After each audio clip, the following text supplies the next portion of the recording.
সবাইকে আমন্ত্রণ কুল স্পোর্টস 24-এ। এতক্ষণ শিরোনাম শুনছিলেন, আপনাদের সাথে আছি রেজওয়ানুজ্জামান। অভিজ্ঞতার মূল্য দিতে পুরোপুরি ব্যর্থ মুশফিক মাহমুদুল্লাহ। বড় আসরে তাদের অফ ফর্ম মানতে পারছেন না সমর্থকরা, তাই দুজনের অবসরের দাবিও উঠেছে সামাজিক যোগাযোগ মাধ্যমে। সিদ্ধান্ত নেয়ার ভার মুশফিক মাহমুদুল্লাহর উপরই ছেড়ে দিচ্ছে বিসিবি। তারা চাইলে আয়োজন করে বিদায় জানাবে ক্রিকেট বোর্ড। যে জিনিসটা আমি চাইবো রিয়াদ ভাই, মুশফিক ভাইয়ের কাছে, তাদের এক্সপেরিয়েন্সটা যেন প্রত্যেকটা প্লেয়ারের কাছে দেয় এবং মাঠে অধিনায়কের প্রত্যাশা পূরণে 16 আনা ব্যর্থ দুই সিনিয়র মুশফিক মাহমুদুল্লাহ। অভিজ্ঞতার মূল্য দেওয়ার পরিবর্তে দুজন দলের বোঝা হয়ে উঠছেন বলে মনে করেন অনেকে। বিপিএলেও ভালো করতে পারেননি মুশফিকুর রহিম।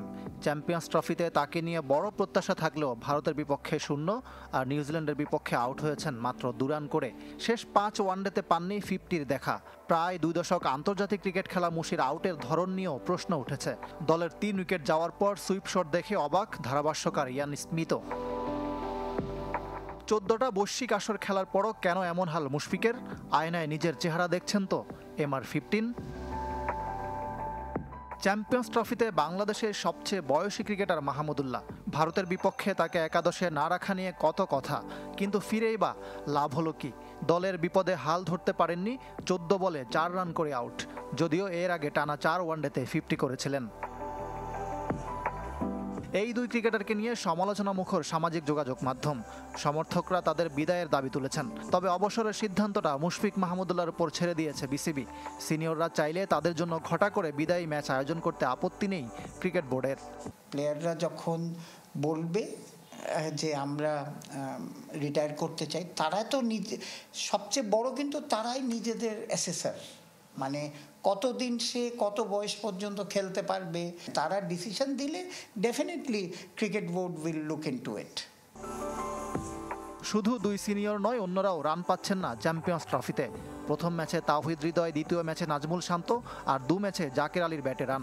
বাকিদের ব্যর্থতায় দল হিসাবে ভালো করতে পারছে না বাংলাদেশ। কিউইদের বিপক্ষে 300 বলের 180 বলে ডট খেলেছে ব্যাটাররা। ইকরাম হোসাইন, চ্যানেল 24।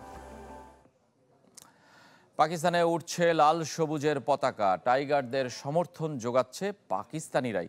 নিজ দেশে কিংবদন্তি ক্রিকেটার থাকলেও সাকিব মুশফিকদের ভক্তের সংখ্যাও কম নয়। অতীত ভুলে ক্রিকেটের মাধ্যমে সম্পর্ক উন্নয়ন চায় পাকিস্তানিরা। রাওয়ালপিন্ডি থেকে জহির সাগরের রিপোর্ট। পাকিস্তানের পথে পথে উঠছে বাংলাদেশের লাল সবুজের পতাকা। অবিশ্বাস্য হলেও সত্যি। ক্রিকেট প্রেমী পাকিস্তানিদের কাছে বাংলাদেশ দল বরাবরই প্রিয়। ব্যতিক্রম নয় চলতি চ্যাম্পিয়ন্স ট্রফিতেও। তাই তো টিম টাইগার্সের খেলা দেখতে কেউ এসেছিলেন সুদূর সিন্ধ, কেউ লাহোর, কেউ আবার কাশ্মীর থেকে। हम लाहौर से आए हैं, इधर इस्लामाबाद में। ये उधर मिलता है 900 रुपए का, इधर 1000-1500 का बेच देते हैं। मैं यहाँ पर रावलपिंडी अपने दोस्त के साथ, उसामा भाई के साथ, ये भी यूरोप से आए हैं छुट्टी, तो मैंने बोला चले एंजॉयमेंट करते हैं और अपने बंगाली भाइयों को सपोर्ट करते हैं। শুধু বাংলাদেশ দলেরই নয়, টাইগার ক্রিকেটারদের ফ্যানও পাকিস্তানিরা। তাদের পছন্দের তালিকায় মুশফিক মাহমুদুল্লাহ যেমন আছেন, তেমনি আছেন পেস সেন্সেশন তাসকিন আহমেদও। তবে সাকিবের ভক্তই বেশি। I'm going to support Bangladesh today. क्यों बांग्लादेश के सपोर्ट कर रहे हैं? Because Muslim country and we also love Bangladesh. পাকিস্তানে আসছে, খুব ভালো লাগতেছে। মানুষ খুব ফ্রেন্ডলি, খুবই আন্তরিক, খুব মানে সবাই বলতেছে আমাদের ভাই। ড্রাইভার বলতেছে পয়সা লাগবে না, সবাই হেল্প করতেছে, সবাই খুব হেল্পফুল। খেলার সাপোর্টও সবাই 99% সবাই বাংলাদেশ সাপোর্ট। দুদেশের মধ্যে রক্তক্ষয়ী তিক্ত ইতিহাস থাকলেও সেসব নিয়ে আর পড়ে থাকতে চায় না পাকিস্তানিরা। দুদেশের সম্পর্ক উন্নয়নে সেতু বন্ধন হিসেবে ক্রিকেটকে কাজে লাগানোর দাবি তাদের। জহির সাগর, চ্যানেল 24, রাওয়ালপিন্ডি, পাকিস্তান। বাংলাদেশের কাছে হারবে পাকিস্তান, দাবি হরভজন সিংয়ের। রিশাদ হোসেনে মুগ্ধ ভারতের সাবেক এই ক্রিকেটার। এই লেগ স্পিনারের উপর আস্থা রাখার পরামর্শ দিয়েছেন হরভজন। তরুণ ক্রিকেটারদের আরও সুযোগ দেবার পরামর্শ সাবেক তারকা স্পিনারের। দুবাই থেকে আরিফুল ইসলামের রিপোর্ট।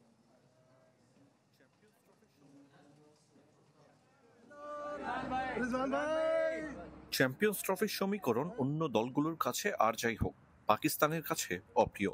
চিরবৈরী ভারতের কাছে লজ্জায় মাথা নত বাবর রিজওয়ানদের। রাওয়ালপিন্ডিতে টিম বাংলাদেশের মুখোমুখি হবে ম্যান ইন গ্রিন। এ ভেন্যুতে নিউজিল্যান্ড ম্যাচ ছাড়াও অতীতে খেলার অভিজ্ঞতা আছে টাইগারদের। গেল বছর বাংলাদেশের কাছে রাওয়ালপিন্ডিতে টেস্ট সিরিজে হোয়াইট ওয়াশ পাকিস্তান। ফরম্যাট ভিন্ন হলেও চ্যাম্পিয়ন্স ট্রফির ম্যাচে ফলাফলের পুনরাবৃত্তি দেখছেন Harbhajan Singh. But I believe Bangladesh probably will go on to beat Pakistan. Pakistan আশা করছে তারা বাংলাদেশকে হারাবে, কিন্তু এটা সহজ না। আমার মনে হয় পাকিস্তান উল্টো বাংলাদেশের কাছে হেরে যাবে। ভারতের বিপক্ষে লড়াকু মানসিকতা দেখেছি। Knows how to fight, how to win. টুর্নামেন্টে বাংলাদেশের স্পিনারদের উপর নজর রেখেছেন সাবেক ভারতীয়। শূন্যতা দেখছেন সাকিব আল হাসানের। তবে কোহলির উইকেট নেয়া ডেগি রিশাদের পারফরমেন্স মনে ধরেছে বিশ্বকাপ জয়ী স্পিনারের। After Shakib, they'll have to find a good spinner. দেখুন, সাকিবের পর রিশাদকে দেখলাম। টিম ম্যানেজমেন্টের উচিত তার উপর আস্থা রাখা। যদি পর্যাপ্ত সুযোগ পায় তাহলে আরো ভালো করবে। If he'll continue to play, he's going to get better. জাতীয় দলে পরিবর্তনের ধারা চলমান। তামিমের অবসর, শেষের অপেক্ষায় মুশফিক মাহমুদুল্লাহ। তাই তরুণ ক্রিকেটারদের বেশি ম্যাচ খেলানোর কথা বলেছেন। Last few years, they've been a very good team. They have learned a lot. খুব বেশি বলতে পারবো না, তবে আমার মনে হয় গেল কয়েক বছর উন্নতি করেছে। বেশি বেশি ম্যাচ খেলানো উচিত। তরুণরা যত বেশি খেলবে তত শিখবে। You know, so nothing much I can say, but I can wish them all the luck for that. ক্রিকেটকে দুর্নীতি থেকে দূরে রাখা ও ঘরোয়া কাঠামোকে শক্তিশালী করার পরামর্শ হরভজন সিংয়ের। আরিফুল ইসলাম, চ্যানেল 24, দুবাই, আরব আমিরাত। কাল আরও একটি হাই ভোল্টেজ ম্যাচ। মুখোমুখি হবে অস্ট্রেলিয়া দক্ষিণ আফ্রিকা। দুদলীয় আসরের দ্বিতীয় জয়ের সন্ধানে রাওয়ালপিন্ডিতে ম্যাচটি শুরু হবে দুপুর 3টায়। চ্যাম্পিয়ন্স লিগে সর্বোচ্চ রান তাড়া করে প্রথম ম্যাচে ইংল্যান্ডকে হারায় অস্ট্রেলিয়া। উইনিং কম্বিনেশন ভেঙে বোলিং ডিপার্টমেন্টে পরিবর্তন আনতে পারে অজিরা। অন্যদিকে দক্ষিণ আফ্রিকাও দুরন্ত ফর্মে। পিন্ডির ব্যাটিং ট্র্যাকে আরও একটি হাই স্কোরিং ম্যাচের সম্ভাবনা। ভলিবলের খবর। তারুণ্যের উৎসবে জাতীয় যুব চ্যাম্পিয়নশিপের ঢাকা এবং ময়মনসিংহ জোনের খেলায় চ্যাম্পিয়ন হলো ঢাকা জেলা এবং রানার্স আপ হয়েছে টাঙ্গাইল জেলা। সোমবার পল্টন ময়দানে সেমিফাইনালে নেত্রকোনাকে ঢাকা আর জামালপুরকে হারিয়ে ফাইনালে ওঠে টাঙ্গাইল। আঞ্চলিক পর্বের শ্রেষ্ঠত্বে 3-2 সেটে জিতেছে ঢাকা। একই ভেন্যুতে মঙ্গল ও বুধবার হবে মূল পর্ব। 4 জনের চ্যাম্পিয়ন এবং রানার্স আপ দল অংশ নেবে আসরে। 4 জনের চ্যাম্পিয়ন ঢাকা, চট্টগ্রাম, পঞ্চগড় এবং নড়াইল, আর রানার্স আপ টাঙ্গাইল, বগুড়া, কুমিল্লা এবং ঝিনাইদহ জেলা খেলবে মূল পর্বে।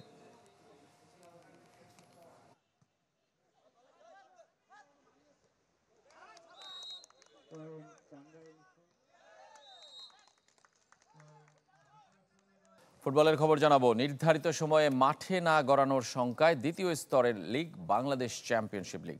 নির্ধারিত সময়ে দলবদলে অংশ নেয়নি সব ক্লাব। কয়টি ক্লাব অংশ নিয়েছে সেটিও বলছে না ফুটবল ফেডারেশন। পেশাদার লিগ কমিটির ডেপুটি চেয়ারম্যান জাকির হোসেন জানিয়েছেন, লিগ আয়োজনের মতো পর্যাপ্ত সংখ্যক ক্লাব দলবদল করেছে।